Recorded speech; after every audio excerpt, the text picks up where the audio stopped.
January 1886, Prospect City, Washington Territory, and Julia Walsh stepped off the mud-caked wagon into chaos. The coastal mining camp had bloomed overnight into a sprawl of canvas tents and rough timber buildings, clinging to the cliffs above a gray, churning sea. Saloons packed shoulder to shoulder with men spending silver faster than they pulled it from the hills. And the air smelled of salt and desperation. She was 28 now, lean and windburned, her dark auburn hair pinned tight under a threadbare gray shawl, green eyes sharp as broken glass. She had left this place 3 years ago with $50 saved and a dream of land in Oregon. But the dream had died in a winter flood, and she had come crawling back with empty pockets and a guarded heart. The wagon driver handed down her battered trunk, and she paid him the last of her coins, then turned toward the main street, where the mud was churned into a slick black soup by boots and hooves. She needed work, and she needed it fast. But the crowd was restless and angry, voices rising in a knot outside the marshal's office. Julia shouldered through the press of men and caught the words bounty and murder, and 1 week. Her stomach tightened. She pushed closer and saw the man they were shouting about. Red Hawkins stood on the wooden porch of the marshal's office with his hands loose at his sides, calm as a river, even as the crowd bayed for his blood. He was 32, broad in the shoulders and lean in the waist, dark brown hair cut short, and hazel eyes that held the stillness of deep water. He wore a dark gray work shirt rolled to the elbows and a black leather vest. Soot still streaked across his knuckles from the forge. Julia's breath caught. She had known Rhett 3 years ago when she worked the surrounding farms, hauling water and mending fences. He had shoed her borrowed mule once and refused payment, only asked her name and smiled quiet when she told him. He had never been loud or brash like the other men, never grabbed or leered, just worked his iron and kept his own counsel. Now he was accused of killing a man she had never heard of, some drifter found dead in the hills with a blacksmith's hammer beside him, and the bounty was $500 with a deadline of 1 week before the judge's circuit brought a trial. The marshal, a tired man named Givens, raised his hands for quiet. Givens said the evidence was clear, and the bounty hunters were already circling, hired by the mining company that wanted the water rights Rhett's forge sat on. And if Rhett ran, he would be shot on sight. Rhett said nothing, just met the eyes of the men who wanted him dead with that same river stillness. Julia felt her hands curl into fists. She knew in her bones he had not killed anyone. Red Hawkins was not a murderer. He was the kind of man who pulled a lame dog from the road and carried it home, the kind who let a widow's boy pump the bellows for pennies he did not need to spend. But no one else seemed to remember that or care. The crowd broke apart as the rain started, cold needles slanting down from the low sky, and Julia pushed forward onto the porch. Julia Walsh. Rhett Hawkins. Thought you went to Oregon. I came back. Did you kill that man? No. Then, I believe you. You might be the only one. His voice was low and steady. No plea in it, no bitterness, just a statement of fact. Julia looked past him into the marshal's office, where Givens was sorting papers with the air of a man already writing a death certificate. Who wants you dead? Roland Lockhart. Runs the Stagecoach Dispatch. Been buying up water rights while the drought chokes the camps upstream. My forge sits on a spring. He made an offer. I said no. Week later, a man turns up dead with one of my hammers next to him, and a witness who swears he saw me in the hills that night. A witness Lockhart paid for. Can't prove it. Then we find proof. Rhett studied her for a long moment, rain dripping from the porch roof between them, and something shifted in his eyes. A crack in the stillness. Why? Because you shoed my mule for free and never asked for anything back. Because you're a good man, and good men are rare as hen's teeth out here. Because I have nothing left to lose and you have 1 week left to live. He nodded once, slow, and held out his hand. She took it.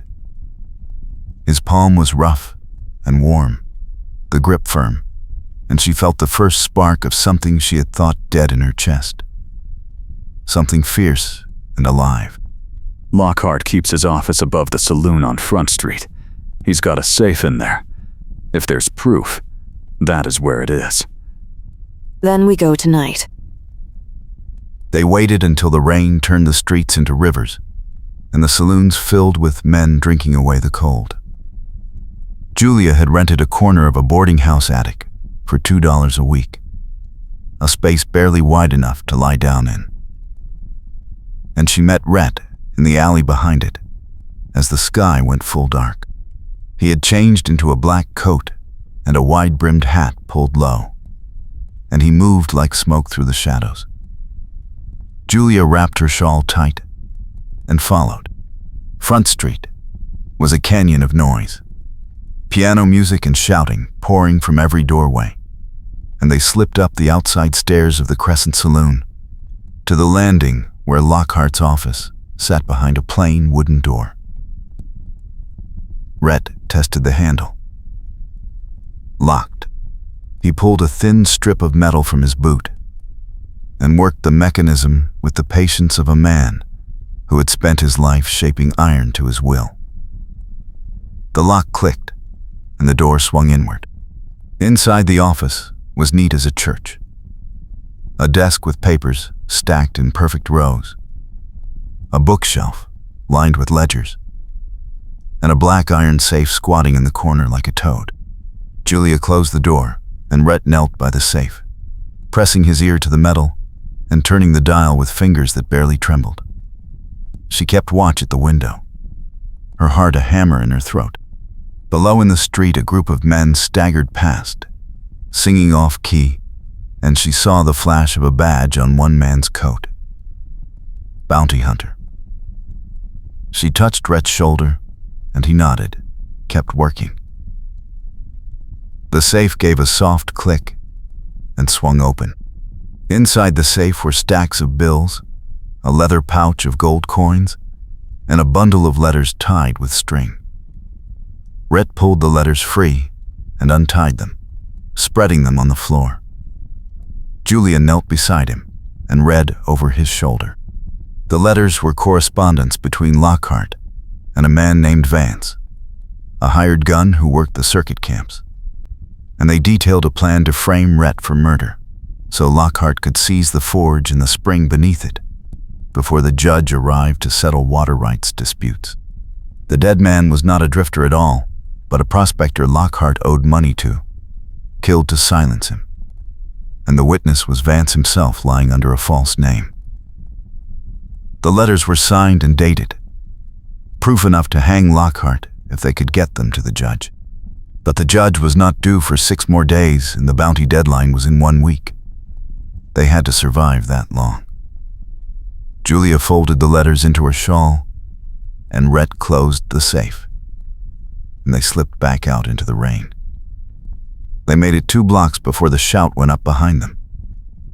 Lockhart had returned to his office early. Julia ran, her skirts heavy with mud, Rhett at her side, and the sound of boots pounding after them filled the night. They ducked into an alley and pressed flat against the wall as 3 men thundered past, Lockhart's voice high and furious above the rain. "Find them. I want those letters back, and I want them dead."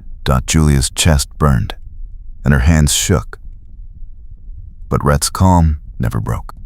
He took her wrist and led her through a maze of back alleys and sagging porches until they reached the edge of the camp, where the land dropped away toward the cliffs and the sea. There was a fisherman's shack there, abandoned and listing to one side. And Rhett pushed the door open and pulled her inside. The shack smelled of salt and rot, but it was dry and dark and hidden. They sat on the floor, with their backs to the wall, breathing hard, the letters pressed between them. He'll search every building in camp. Then we leave camp. Where? There's a trapper's cabin up in the hills, 2 hours east. I worked a farm near there once. It's empty this time of year. We can hole up until the judge arrives. 2 hours in this weather.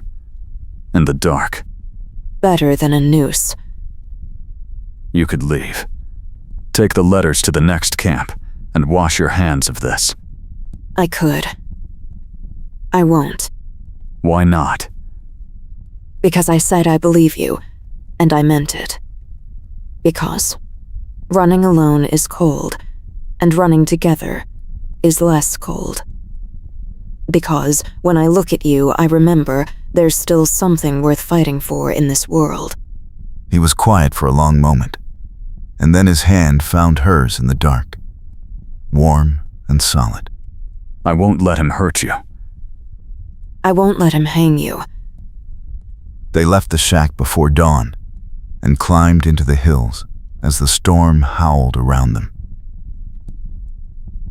The trail was slick with ice, and the wind cut through Julia's shawl like a blade. But she kept moving, kept putting one foot in front of the other, read a shadow ahead of her in the gray light. By the time the sun broke pale and cold over the ridge, they were miles from Prospect City, and the cabin was a dark shape through the trees. The cabin was one room with a stone fireplace and a roof that leaked in 3 places, but it had walls and a door that barred, and that was enough. Rhett got a fire going with wood stacked in the corner, dry and brittle, and Julia hung her shawl to dry and rubbed feeling back into her fingers. They had no food and no blankets, but they had the letters, and they had time.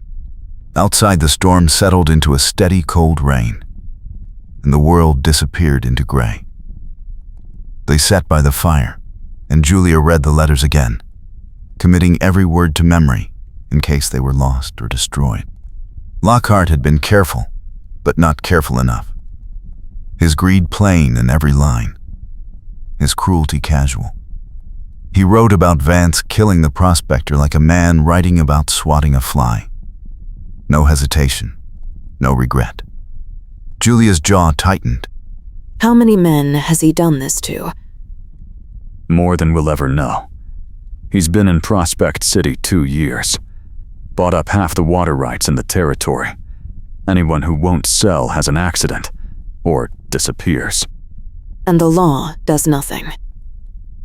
The law is one tired marshal, and a judge who comes through twice a year. Lockhart owns the rest. Owns the sheriff upstream. Owns the land office clerk. Owns half the miners with bribes and threats.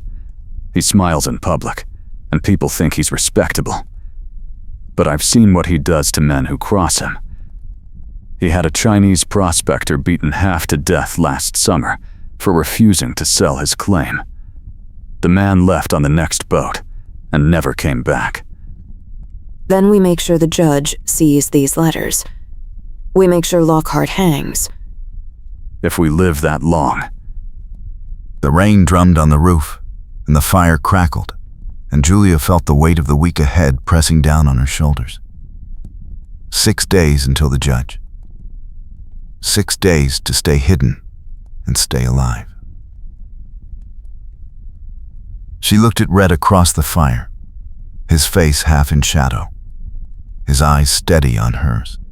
Tell me something true. What? Something about you. Something. I don't know. We might die up here, and I want to know who I'm dying with. He smiled, just a faint curve of his mouth, and leaned back against the wall. I wanted to be a doctor when I was a boy. Read every medical book I could get my hands on. My father was a blacksmith, and he needed help in the forge, so I learned iron instead. But I still think about it sometimes. What it would be like to fix people instead of horseshoes. You would have been a good doctor. Maybe. Your turn. I left Ireland when I was 16. My family had nothing. I worked 3 years in a textile mill in Boston and saved every penny. Then came west because I heard you could buy land cheap and build a life. I worked farms all over the territory, dawn to dark, saved $50, bought a piece of ground in Oregon. Then the Willamette flooded and washed it all away. The land, the cabin I built, everything.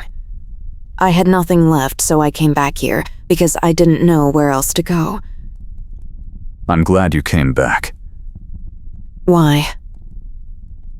Because I thought about you every day for 3 years. Because when you left, I felt like I lost something I never had the courage to ask for. What would you have asked for? Your name. Your time. A chance. You have it now. The firelight caught in her eyes, and he reached across the space between them and touched her hand. Just the tips of his fingers against hers, and the warmth of it spread through her chest like whiskey. She curled her fingers around his and held on. If we get through this, I want to build something. A real forge. A real home. Somewhere you don't have to run anymore. I'd like that. They sat in silence after that, hands linked, the fire burning low, and Julia felt something she had not felt in years. Hope. Dangerous, fragile, fierce. The first 2 days passed in tense quiet. They rationed the last of Rhett's jerky and drank water from a stream that ran cold and clear behind the cabin. Julia kept watch from the single window, while Rhett reinforced the door and checked the perimeter for tracks. On the 3rd day, they saw riders in the valley below, 3 men on horseback moving slow through the trees, and Julia's heart seized. Bounty hunters. Rhett pulled her away from the window, and they crouched in the corner, barely breathing, as the riders passed a 1/4 mile distant and disappeared into the forest. That night, they did not light the fire, and the cold bit deep. Julia pressed close to Rhett for warmth, and he wrapped his coat around both of them, his arms solid across her shoulders. They're closing in. They don't know where we are. Not yet. They'll find us. Then, we'll be ready. On the 4th day, the snow started, soft and silent, and by afternoon the world was white and still. The cabin was freezing, and their breath hung in the air like smoke. Julia's hands were numb, and her lips cracked and bleeding, but she did not complain. Rhett built a small fire in the early evening, just enough to warm their hands, and they huddled close. How much longer? 2 more days. Judge arrives on the 6th day. We can make it. We can. But the next morning they woke to the sound of boots crunching through snow and voices low and close. Julia sat up, heart pounding, and Rhett was already at the window, peering through a crack in the shutters. 4 men on foot, spreading out around the cabin, rifles in hand. Vance was with them, a tall man with a scarred face and a smile like broken glass. Lockhart must have sent them with orders to finish the job. Rhett turned to Julia, his face grim. Back door. Now. They slipped out through the rear of the cabin as the front door splintered under a boot. The snow was knee-deep and the trees thick, and they ran, lungs burning, the shouts of the men loud behind them. A rifle cracked, and bark exploded from a tree beside Julia's head. She stumbled and Rhett caught her, dragged her forward, and they plunged down the slope toward the frozen stream. The ice was thin and treacherous, and Julia's boots skidded. But they kept moving, kept running, until the trees swallowed them, and the voices faded. They stopped in a ravine, gasping, and Rhett checked her for injuries. You hit? No. You? No. But they'll track us. We need to split up. No. Julia, if they catch us together, we're both dead. You take the letters and head for Prospect City. Find Givens. Tell him everything. I'm not leaving you. You have to. I don't have to do anything. We stay together, or we die together. He looked at her for a long moment, and then nodded, something raw and grateful in his eyes. Together, then. They moved through the forest like ghosts, using the stream to hide their tracks, and by nightfall they had circled back toward Prospect City. The snow had stopped, and the sky was clear and cold, stars sharp as broken glass. They found shelter in an old trapper's dugout, half buried in the hillside, and collapsed inside, shaking with cold and exhaustion. Julia's fingers were white and numb, and Rhett rubbed them between his hands until the feeling came back in hot needles of pain. She bit her lip to keep from crying out. I'm sorry. Don't be. I chose this. You shouldn't have had to. Maybe not. But I did, and I don't regret it. He pulled her close, and she pressed her face into his shoulder, breathing in the smell of smoke and iron, and something clean underneath. And she felt the walls she had built around her heart crack and crumble. She had been alone for so long, fought for so long, and now here was someone who fought beside her, who saw her and stayed. She lifted her head, and his eyes were dark and steady on hers. And when he kissed her, it was slow and careful, like he was afraid she might disappear. She kissed him back, fierce and hungry, and his hands came up to frame her face, gentle despite the calluses. And for a moment, the cold and the fear and the danger were far away. When they broke apart, she rested her forehead against his, breathing hard. When this is over. When this is over. We build that forge, that home, We do. and I stay. You stay. They spent the night tangled together in the dugout, warmth traded between them, and when the dawn broke pale and cold, they were still alive. One more day. One more day, and the judge would arrive, and they could end this. They made their way down the hills as the sun climbed, moving careful and quiet, and by afternoon, they were on the outskirts of Prospect City. The camp was alive with noise and motion, the streets churning with miners and wagons, and the constant clang of hammers on iron. Julia pulled her shawl low over her face, and Rhett kept his hat tipped down, and they slipped through the alleys toward the marshal's office. But Givens was not there. The office was locked and dark. Julia felt her stomach drop. Where is he? Lockhart must have sent him away. Or paid him off. Then who do we give the letters to? The judge.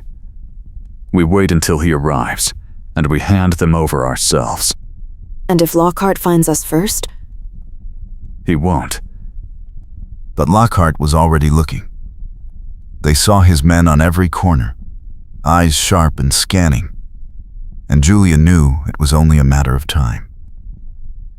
They needed a place to hide until the judge's coach arrived. Somewhere Lockhart would not think to look. Julia thought fast. The dance hall. What? The old dance hall on the north edge of camp. It's been closed for months. No one goes there. We can wait inside until the judge comes. And if we're wrong? Then we die in a better place than a ditch. They moved through the camp like shadows and reached the dance hall as the sun dipped low. The building was a shell, windows broken and door hanging crooked, but it was empty and quiet. They slipped inside and barred the door and climbed to the second floor where the musician's loft overlooked the main room.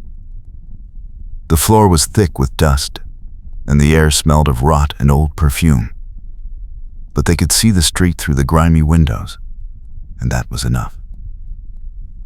They settled in to wait. Hours passed. The sun set, and the street below filled with lamplight and noise. Julia watched the crowds, her nerves stretched thin, and Rhett sat beside her, the letters spread on the floor between them. If this goes wrong. It won't. If it does. I want you to know, I don't regret any of it. Not the running, not the cold, not the fear. Because I got to spend it with you. Rhett. I mean it. 3 years I thought about you, and wondered if I'd ever see you again. And now here you are, risking your life for mine, and I can't think of anything I've ever done to deserve that. You don't have to deserve it. You just have to be you. He reached for her hand, and she took it, their fingers lacing together, and they sat in the fading light and waited. The night deepened, and the street below emptied, and Julia's eyes grew heavy. She had not slept more than an hour at a time in days, and the exhaustion dragged at her like an anchor. But she could not sleep. Not yet. Not until the judge arrived and the letters were safe. Just after midnight, the sound of hooves echoed up the street, and Julia sat up, heart pounding. A coach rattled past, the judge's seal painted on the door, and pulled to a stop in front of the marshal's office. Relief flooded her chest. That's him. We go now. They grabbed the letters and rushed down the stairs and out into the street. The coach was still there, the driver climbing down, and Julia ran toward it, Rhett at her side. But before they reached it, a figure stepped out of the shadows and blocked their path. Roland Lockhart. He was a small man, soft-spoken and neat, with pale eyes and a smile that never reached them. Behind him were Vance and 2 other men, rifles leveled. Lockhart said the game was over, and they could hand over the letters or die where they stood. His voice was calm, almost kind, and that made it worse. Julia felt Rhett tense beside her, but he did not move. Lockhart stepped closer, hand outstretched. Give them to me, Miss Walsh. There's no need for anyone else to get hurt. You killed a man, framed an innocent man, stole land and water from people who had nothing. Lockhart shrugged. I built an empire. That requires sacrifice. Now give me the letters. No. Lockhart's smile disappeared. He nodded to Vance, and the rifles came up. Julia's hand tightened on the bundle of letters, and she felt Rhett shift, ready to throw himself in front of her. And she knew they were out of time and out of options. But then, the door of the coach opened, and a man stepped out, tall and gray-haired, wearing a judge's black coat. His voice cut through the night like a whip. Lower your weapons. Vance hesitated, and Lockhart's face went white. The judge stepped forward, his eyes sharp and cold. I am Judge Solomon Pritchard, and I have jurisdiction over this territory. If you fire those rifles, you will hang before dawn. Now lower them. The rifles dropped. Lockhart tried to smile, tried to salvage it, but his voice shook. "Your Honor, these two are wanted for theft and conspiracy. I was merely trying to apprehend them." The judge looked at Julia. "Is that true?" No, sir. We have evidence that this man framed Rhett Hawkins for murder and killed a prospector to steal water rights. The letters are here." She held out the bundle, and the judge took it, untied the string, and read by the light of the coach lantern. His face darkened. When he looked up, his voice was iron. "Roland Lockhart, you are under arrest for murder, conspiracy, and fraud." The marshal came out and put Lockhart in irons. Vance and the other men were disarmed and taken into custody. The judge told Julia and Rhett to come to his chambers in the morning to give testimony. And then he climbed back into his coach, and the driver pulled away. The street fell silent. Julia stood there, letters still clutched in her hand, and realized it was over. The threat was gone. Rhett was free. She turned to him, and he was looking at her with something raw and unguarded in his eyes. "You saved my life." You saved mine first. "Not the same." It is to me.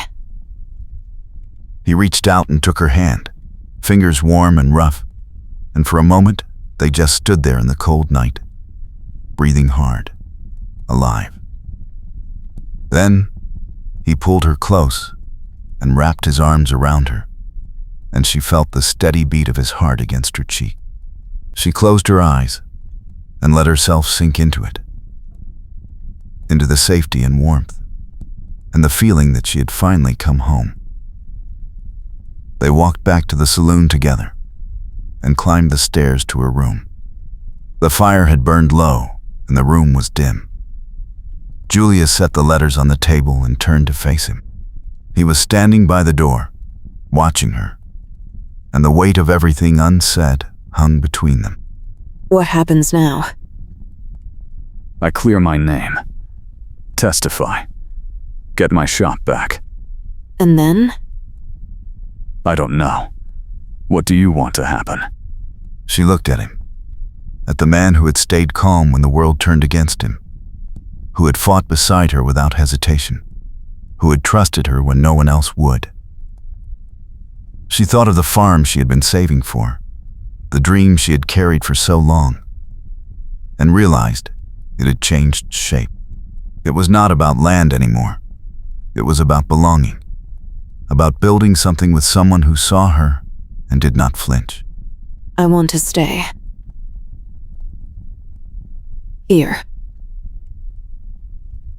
With you. His face softened, and he crossed the room in 2 strides and cupped her face in his hands. "I want that too. More than anything." He kissed her then, slow and deep, and she felt the last of her walls come down. When they pulled apart, he rested his forehead against hers, and his voice was rough. "I love you, Julia Walsh." I love you too. They stayed like that for a long time, wrapped in each other, the fire crackling softly, and for the first time in years, Julia felt at peace. The next morning, they went to the judge's chambers in the hotel. Pritchard listened to their testimony, examined the letters, and declared Rhett Hawkins innocent of all charges. The warrant was torn up and burned. Lockhart and his men would stand trial for murder and conspiracy. The judge told Rhett he was free to reclaim his property and resume his business. Then he looked at Julia. "Miss Walsh, you showed remarkable courage.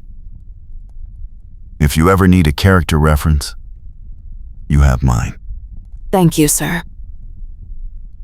They walked out into the bright, cold morning, and the town looked different now. Less hostile. More like a place that could be home. Rhett's shop was still standing. The anvil still there. Tools scattered, but intact. He stood in the doorway and looked around, and Julia saw the relief in his face. I can rebuild this. We can rebuild it. You sure? It's hard work. I've done hard work before. He smiled and pulled her close and kissed the top of her head. Then, let's get started. They spent the day cleaning and organizing. Julia swept the floor while Rhett repaired the bellows and tested the forge. Neighbors came by, cautious at first, then warmer when they heard the news. A few apologized for doubting him. Others brought food or offered help. By evening, the shop looked almost like new. They sat on the step outside, sharing bread and cheese, watching the sun set over the water. The sky was streaked with orange and purple, and the wind had finally died down. I was thinking, About what? the water rights. Lockhart stole them, but they'll go back to the original owners now. Some of those claims were abandoned. We could file on one, build a house, run the shop, and farm a little on the side. You want to farm? I want to build something that lasts. With you. She looked at him, at the steady blue of his eyes, and felt the last piece of her old life fall away. I'd like that. Over the next few weeks, they worked together, rebuilding the shop, filing the water claim, planning the house.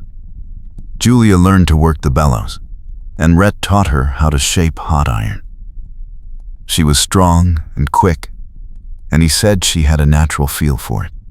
At night, they sat by the fire in her room above the saloon and talked about the future, about what they wanted to build and where they wanted to go. He told her about his childhood in Missouri, about learning the trade from his father, about the day he decided to come west. She told him about the farm in Ireland, about the hunger and the crossing, about the years of saving every penny and the dream that had kept her going. He listened without judgment, and when she finished, he took her hand and said she was the bravest person he had ever met. In March, the snow melted, and the first green shoots appeared in the fields. The trial was held, and Lockhart was found guilty on all counts. He was sentenced to hang, and Vance got 20 years. The stolen water rights were returned, and the town began to heal. Rhett and Julia filed their claim on a piece of land 2 miles outside Prospect City, near a creek with good water and timber for building. They broke ground on the house in early April, working side by side, and by May the frame was up and the roof was on. They were married in June, a simple ceremony in front of the judge with a handful of friends as witnesses. Julia wore a blue dress she had sewn herself, and Rhett wore a clean shirt and his best coat. Afterward, they had a small celebration at the saloon, with music and dancing, and more food than they could eat. People who had once turned their backs on Rhett came and shook his hand and welcomed Julia to the community. She felt the weight of the past lift and realized she was no longer the girl who had arrived alone and afraid. She was home. That night, they walked back to the house, which was finished now, with a stone fireplace and glass windows, and a bed Rhett had built himself. He carried her over the threshold and set her down gently, and she laughed, breathless and happy. He lit the fire, and they stood by the hearth, his arms around her, watching the flames catch and grow. I never thought I'd have this. Me neither. I'm glad I do. I'm glad it's you. Me too. They settled into a rhythm. Rhett ran the shop in town, and Julia managed the house and the small plot of land they were clearing for crops. She planted potatoes and carrots and beans, and in the evenings they worked together, mending tools or planning the next season.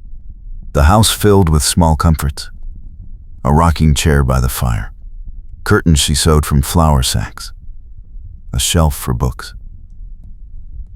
Life was simple, but it was theirs, and it was enough. In late summer, Julia realized she was pregnant. She told Rhett one evening, as they sat on the porch, watching the sun set over the hills. He looked at her with wonder and pulled her close and said he could not imagine anything better. She rested her head on his shoulder and felt the baby flutter inside her and thought about the girl she had been, the one who had crossed an ocean with nothing but hope and stubbornness, and how far she had come. By autumn, the crops were harvested and stored, and the house was ready for winter. They bought a cow and some chickens and built a small barn. Rhett's shop was thriving, and he had taken on an apprentice, a young man from town who wanted to learn the trade. Julia spent her days preparing for the baby, sewing clothes and blankets, and in the evenings, they sat by the fire and talked about names and what kind of life they wanted to give their child. Rhett said he wanted to teach the baby to be strong and kind and to stand up for what was right. Julia said she wanted to teach the baby to be brave and to never give up, no matter how hard things got. They agreed that was a good start. One night in October, they walked into town for a dance at the saloon. It was the first real social event since the trial in the whole town turned out. There was music and laughter and the smell of roasted meat and fresh bread. Julia danced with Rhett, slower now because of the baby, and he held her carefully, his hand warm on her back.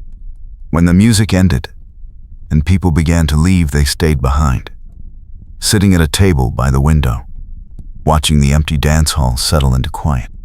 You ever think about how different things could have been? All the time. If you hadn't come to the shop that day, if you hadn't believed me. I did, though. And you stayed. And we're here. Yeah, we are. He reached across the table and took her hand, and she squeezed back, feeling the roughness of his palm, the strength in his grip. Outside, the wind picked up, and rain began to patter against the windows. Inside, the fire burned low, and the lanterns cast soft shadows on the walls. Julia looked at the man she loved, at the life they had built together, and felt a deep and quiet joy. She had come west looking for land and freedom, and a chance to start over. She had found all that and more. She had found home. I love you, Julia. I love you too. They sat there a while longer, hand in hand, listening to the rain and the crackle of the fire. And when they finally stood to leave, they walked out into the night together, into the storm and the cold and the uncertain future, knowing that whatever came next, they would face it side by side. She was the only one who believed him when the bounty was placed. Prospect City, 1886. When blacksmith Rhett Hawkins is falsely accused of murder with a week to live, Irish farmhand Julia Walsh becomes the only person willing to fight for his innocence. Together, they must uncover a hidden stash of letters that prove a powerful man's crime before the deadline runs out. A tale of danger, resilience, and a love forged in the fires of injustice on the stormy Washington Territory coast. Wild West romance, historical romance, 1880s love story, blacksmith romance, false accusation story, frontier justice, Washington Territory history, Irish immigrant story, Western thriller, bounty hunter story, wrongly accused, letters reveal truth, coastal frontier town, resilient heroine, protective hero, stormy setting, winter survival, corrupt villain, courtroom drama, homestead romance, building a life together, happy ending romance. Period romance. Authentic Western clean romance. The days that followed were a blur of testimony and paperwork. Judge Pritchard held court in the largest building available, the dance hall, and the whole town crowded in to watch. Roland Lockhart sat pale and silent as witness after witness came forward. The stagecoach drivers who had been paid to look the other way. The miners who had lost their claims. The widow of the murdered prospector, weeping as she thanked Julia for finding the truth. Rhett stood beside Julia through all of it, his hand never leaving hers. When the judge finally brought down his gavel and declared Rhett innocent and Lockhart guilty of murder, the hall erupted in cheers. Lockhart was led away in chains, his empire crumbling, and Rhett was free.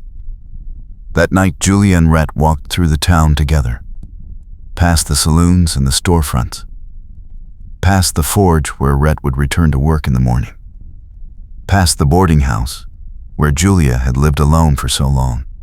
They walked to the edge of town where the land opened up, where the ocean stretched dark and endless under the stars. The storm had passed, and the air was cold and clear. Rhett stopped and turned to her. I need to say something. Julia waited, her heart pounding. I was angry when you left. Angry for years. I told myself I didn't care, that I'd moved on. But the truth is, I never stopped thinking about you. Never stopped wondering if you were safe, if you were happy.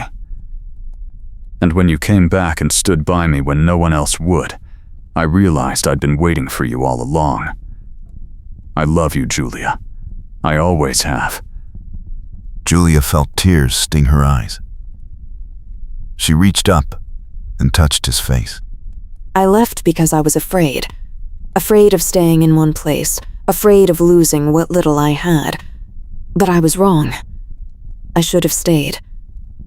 I should have trusted you. I love you too, Rhett. I never stopped. Then stay now. Stay for good. Build a life with me. We'll get that land you've been saving for. We'll build a house, raise horses, make a home. Together. Yes. He pulled her close and kissed her, and she kissed him back, and the world fell away. There was only the two of them, the cold wind, the sound of the ocean, and the promise of a future they would build together. When they finally pulled apart, they stood there in the darkness, holding each other, and Julia knew she was finally home. They walked back into town hand in hand, and when they reached the forge, Rhett stopped. He looked at her with those calm blue eyes that could turn dangerous when needed, but now held only warmth and certainty. Stay here tonight. Not at the boarding house. Stay with me. Julia nodded. They went inside, and Rhett lit a lamp. The forge was cold, but the living quarters in back were warm. He built up the fire, and they sat together on the old wooden bench, shoulder to shoulder, watching the flames. For a long time, neither spoke. There was no need. The silence between them was comfortable, full of understanding and trust. Finally, Julia leaned her head against his shoulder. I never thought I'd have this. A place to belong. Someone to belong with. You have it now, and I'm not letting go. Good. Because neither am I. They stayed there until the fire burned low. Then Rhett stood and offered his hand. She took it, and he led her to the small bedroom, simple and clean, and they lay down together fully clothed, wrapped in blankets against the cold. He held her close, and she rested her head on his chest, listening to the steady beat of his heart. Outside, the wind howled, and the town settled into sleep. but inside they were warm and safe and together. Julia closed her eyes and felt peace wash over her, deep and true. This was home. This was love. This was everything she had been searching for and never knew she needed. And as she drifted off to sleep in Rhett's arms, she knew with absolute certainty that tomorrow would be the first day of the rest of their lives. And it would be good. Morning came soft and gray, the light filtering through the single window in pale strands. Julia woke to the sound of the ocean and the warmth of Rhett beside her. He was already awake, watching her with those steady blue eyes, and when she met his gaze, he smiled. It was a rare thing, that smile, and it made her heart ache in the best way. Good morning. Good morning. They rose and dressed, moving around each other with an ease that felt like they had done this 1,000 times before.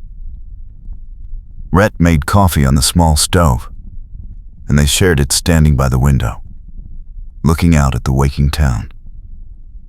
Prospect City was still rough, still raw, but it was theirs now, a place they could build something real. I'll ride out to the land office today, see what's available. There's a parcel east of here, near the river. Good water, good soil. We could start there. I have money saved. Enough for a down payment and supplies. We can do this, Rhett. We can really do this. We will.